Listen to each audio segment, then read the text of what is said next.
सिकंदर महान, युद्ध, विजय और विनाश का महानायक सिकंदर।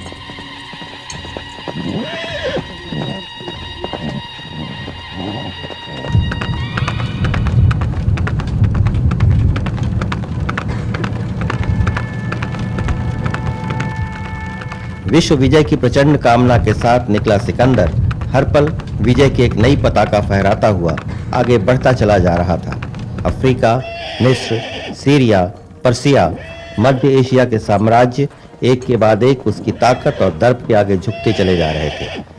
थेबिस के निवासियों ने जब उसकी दास्ता से इनकार किया तो सिकंदर ने सारे शहर को ही नेस्तनाबूद कर दिया।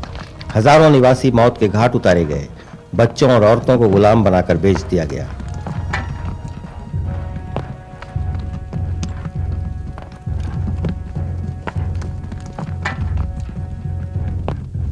सिकंदर महान, 70 नए शहर बसाने वाला यह शहंशाह आ पहुंचा पोरस के राज्य की सीमा तक। पंजाब की धरती पर युद्ध हुआ, विजय अभी दूर थी, लेकिन इसी बीच बीमारी ने उसे आ घेरा। और बीमारी तो महानता नहीं पहचानती। आज सिकंदर महान बीमार है।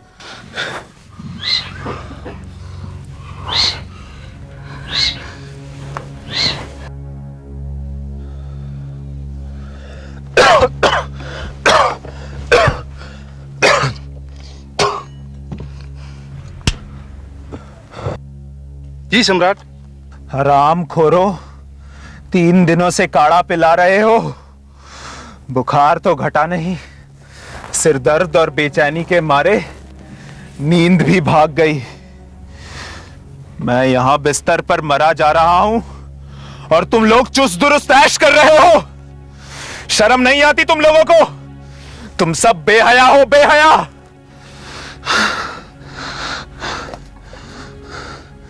एक भी यूनानी दवाई कारगर साबित नहीं हुई। इन बेकार हकीमों के सर तो बाद में कलम किए जाएंगे, लेकिन इससे पहले अगर तुम कोई बढ़िया वैद्य ढूंढ के नहीं लाए तो तुम्हारे सर भी तुम्हारे कंधों से गायब हो जाएंगे। जाओ, पंजाब का कोना कोना छान मारो और ढूंढ के लाओ किसी तजुर्बेदार वैद्य को। खड़े खड़े मेरा मुंह क्या देख रहे हो? जाओ। जी सम्राट। और सुनो, मेरे बुखार उतरने से पहले अगर एक भी सैनिक ने खाने का एक निवाला अपने मुंह से उतारा तो उसकी खैर नहीं, समझे? जाओ। समझ गया सम्राट।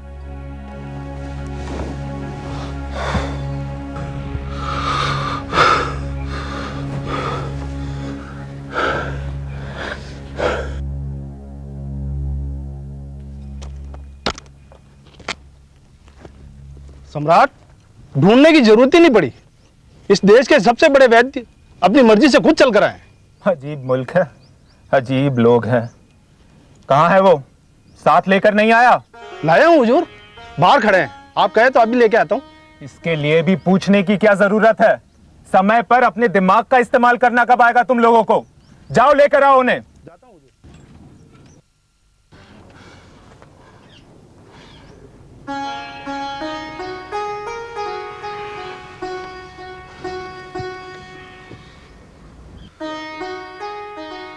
नब्ज देखने की कोई जरूरत नहीं है। तुम्हारा चेहरा और आंखें सब कुछ बता रही है। तुम्हें मियादी बुखार है, अंतर्ज्वर। 27 दिन से पहले यह बुखार नहीं उतरेगा। अब तक तुमने जो भी खाया पिया उसकी चर्चा करना व्यर्थ होगा, लेकिन आज से तुम्हारा भारी भोजन, मदिरा, मांस सब बंद। बुखार तो उतर जाएगा, लेकिन उसके 15 दिन बाद तक जैसा मैं कहूं वैसा परहेज रखना होगा, वरना बीमारी के वापस लौटने का खतरा पूरा है। खतरा? कैसा खतरा? साफ साफ बताइए।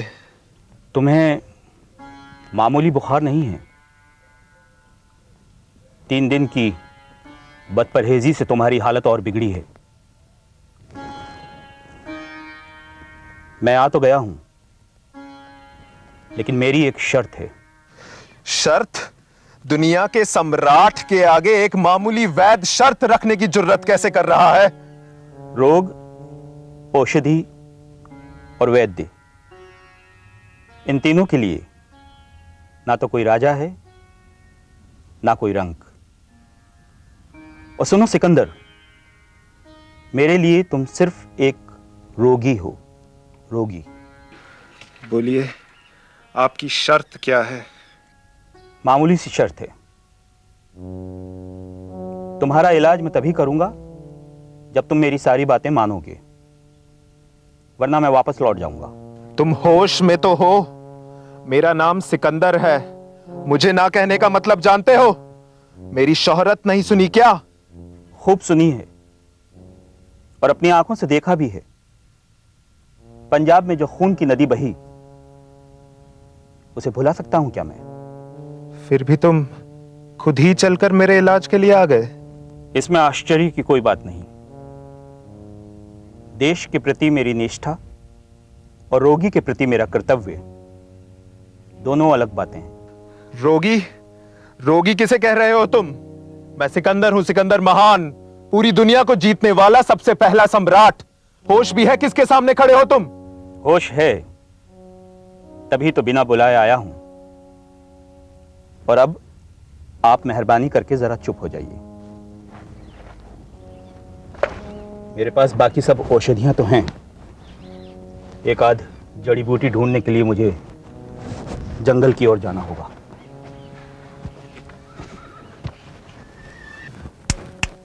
जी सम्राट। जाओ उसके साथ। 2 सैनिक हमेशा उसके साथ रहने चाहिए। जाओ। अजीब देश है, अजीब लोग हैं। जिससे मिलो वही दार्शनिक। ओ मेरे गुरु अरस्तु, मेरा मन तो पोरस से संधि करके यहीं बस जाने को कर रहा है।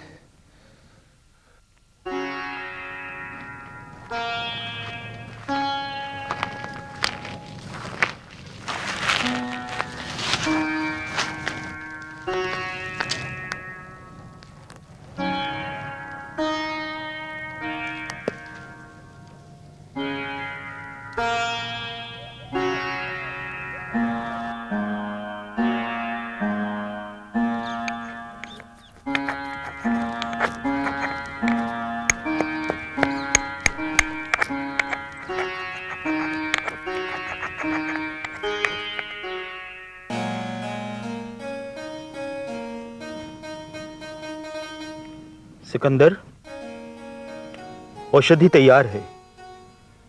3 घड़ी के बाद मैं स्वयं तुम्हें दवा पिलाऊंगा। ठहरिए वैद्य जी, पहली खुराक तो आपको ही पीनी पड़ेगी। लाइए, मुझे मालूम है ये जहर नहीं हो सकता।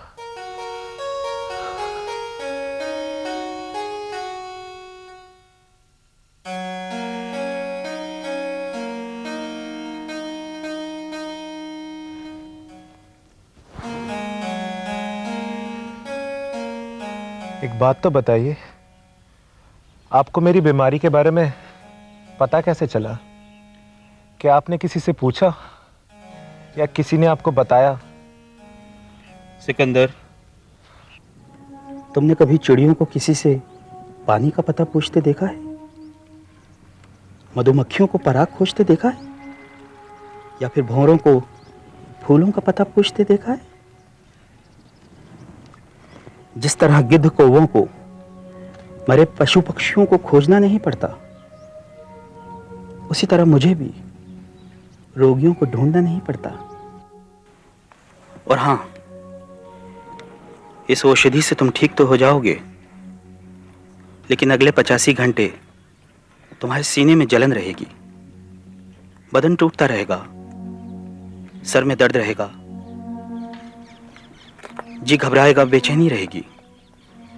लेकिन घबराना मत, हिम्मत से काम लेना।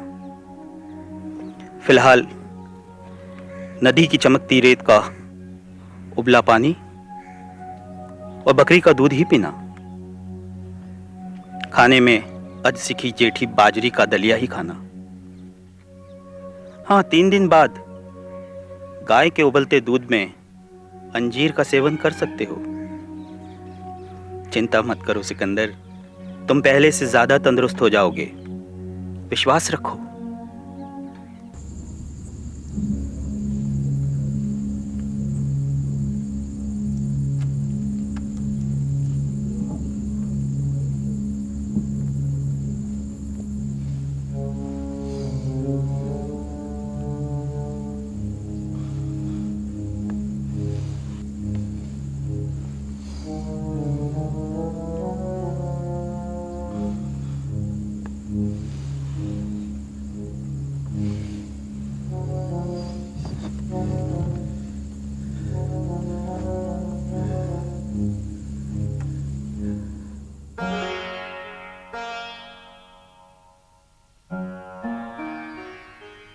सच बताइए, अगर आप मेरा इलाज नहीं करते तो क्या मैं मर जाता?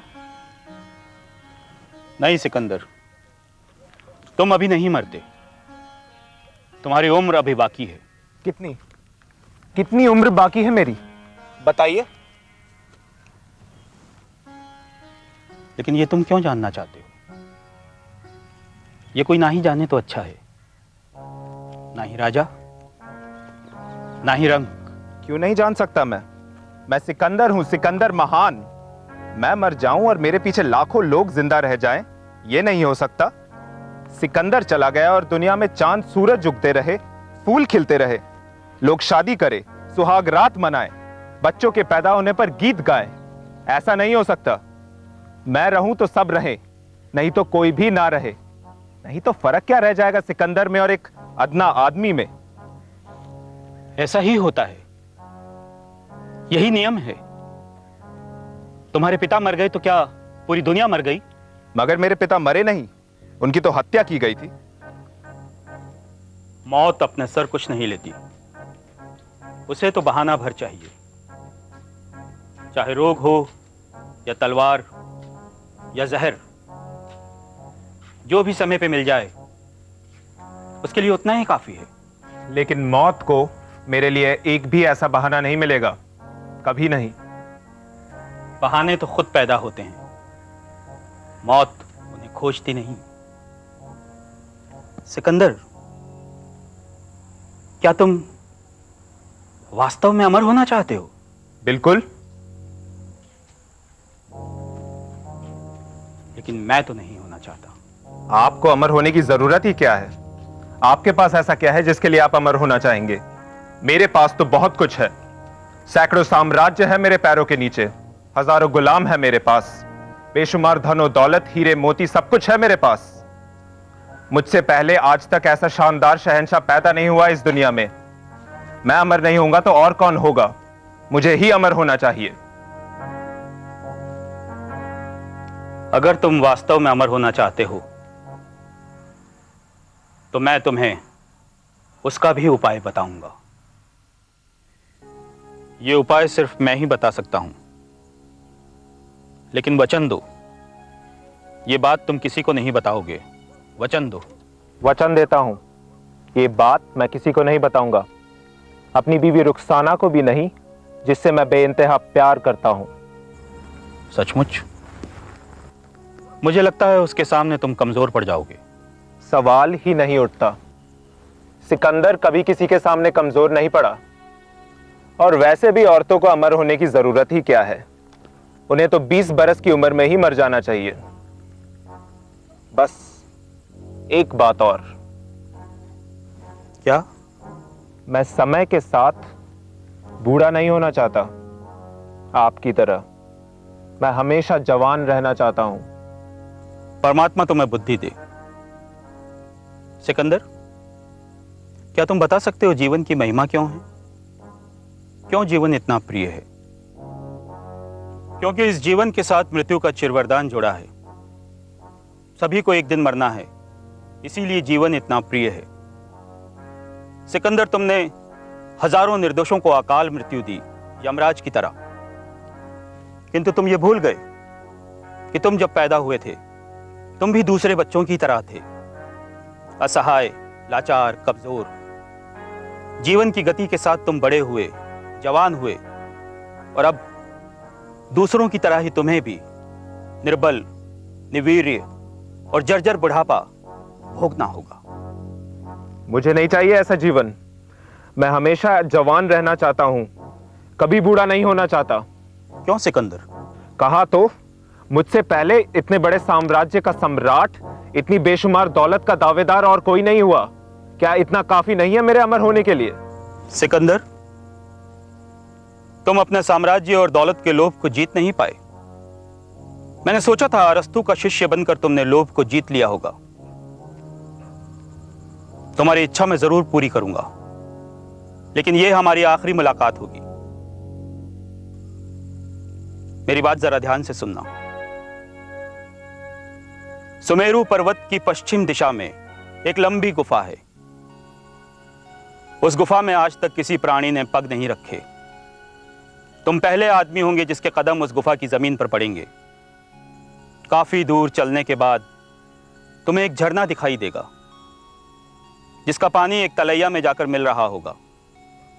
उस तलैया के किनारे एक पेड़ है। उस पेड़ के नीचे एक कौवा बैठा बार बार चिल्लाता रहता है, क्राय क्राय। कौवा? वहां? कैसा कौवा? एक विचित्र कौवा। इस दुनिया में एकमात्र वही है जो अमर है। बार बार चिल्लाकर वो यही बात दोहराता रहता है। सिकंदर, जिस जगह झरने का पानी तलैया से मिलता हो, वहां से तुम 7 अंजलि पानी लेकर पी लेना। उसके बाद तुम सिकंदर महान, विश्व विजेता सिकंदर, हमेशा के लिए मृत्यु के चिरवरदान से मुक्त हो जाओगे। फिर तुम्हारे शाश्वत जीवन को कोई भी चुनौती नहीं दे पाएगा, ना ही तो देवता, ना असुर, ना मनुष्य। किंतु ध्यान रहे, तुम्हारे सैनिक उस गुफा से 3000 कदम दूर रहें। ऐसा ही होगा। जाना कब होगा? इसी शुक्ल पक्ष की नवमी को। तुम्हारी मनोकामना पूरी हो। आप कहां जा रहे हैं? आश्रम में पहुंचकर मुझे अपने शिष्यों को अंतिम प्रवचन सुनाना है, क्योंकि कल मैं स्वेच्छा से मृत्यु का वरण कर रहा हूं। अच्छा सिकंदर, चलता हूं।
तुम अब जाओ, और याद रहे 3000 कदम दूर रहना।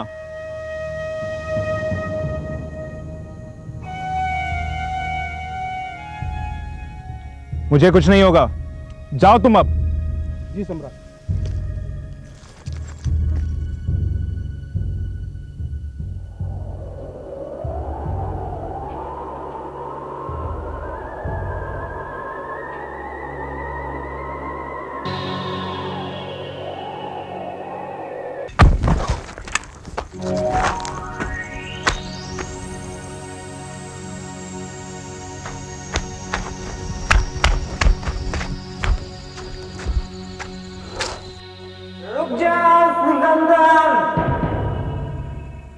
जहां हो वहीं रुक जाओ।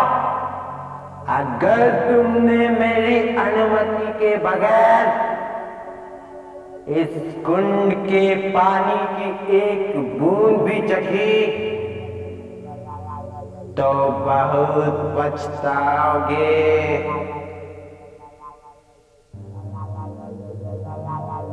गलती मत करना सिकंदर, ये तुम्हारी जिंदगी की सबसे बड़ी भूल होगी। मेरी तरफ देखो, मैंने भी यही गलती की थी और हजार बरस से अभिशाप भोग रहा हूं अमरता का। अभिशाप और अमरता? अमरता अभिशाप नहीं, मृत्यु अभिशाप है, मृत्यु। मृत्यु को अभिशाप कहता है तू? अरे मुझे देख, मुझे, मैं तो इस शाश्वत जीवन से अभिशापित हूं। तंग आ गया हूं जीते जीते। जीवन से भी कोई तंग हो सकता है भला? कभी नहीं। तभी तो मैं अमर होना चाहता हूं, कभी नहीं मरना चाहता। और मैं न जाने कितनी शताब्दियों से मरना चाहता हूं, पर मर नहीं सकता। सिकंदर, तू अमर होना चाहता है ना? इस कुंड का पानी पीना चाहता है ना? पी, जितना चाहे पी। मेरी अनुमति तेरे साथ होगी, पर उससे पहले मेरा एक काम कर दे सिकंदर। सिकंदर, ये कुंड देख रहा है ना? इस कुंड में छुपा एक एक मोती अनमोल है। ये सब तेरे हो जाएंगे, सब तेरे समझ। पर मुझे मौत चाहिए। अभिशाप है ये अमर जीवन मेरा। भगवान भले ही मर जाए, पर मैं नहीं मर सकता। एक काम कर, मृत्युदेव यमराज के पास जा और मेरी मृत्यु का उपाय लेकर आ। ये एहसान कर दे मुझ पर सिकंदर, उसके बाद ये सारी दौलत ले लेना।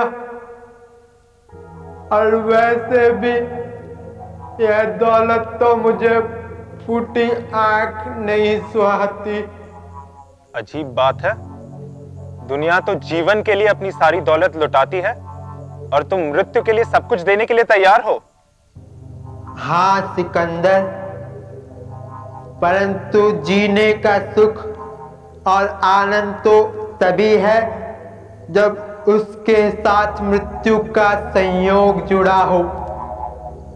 मृत्यु विहीन जीवन से बड़ा कोई अभिशाप नहीं सिकंदर, कोई अभिशाप नहीं। मेरा दुर्भाग्य ही मुझे यहाँ खींच लाया। अमरता की त्रासदी भोग रहा हूं मैं, अमरता की त्रासदी, अमरता की त्रासदी, अमरता की त्रासदी। कौन महान, सिकंदर या कौवा? यानी नश्वरता या अमरता? यह एक ऐसा सवाल है जिसके उत्तर का अभी तक इंतजार है। अमरता की त्रासदी, अमरता की त्रासदी।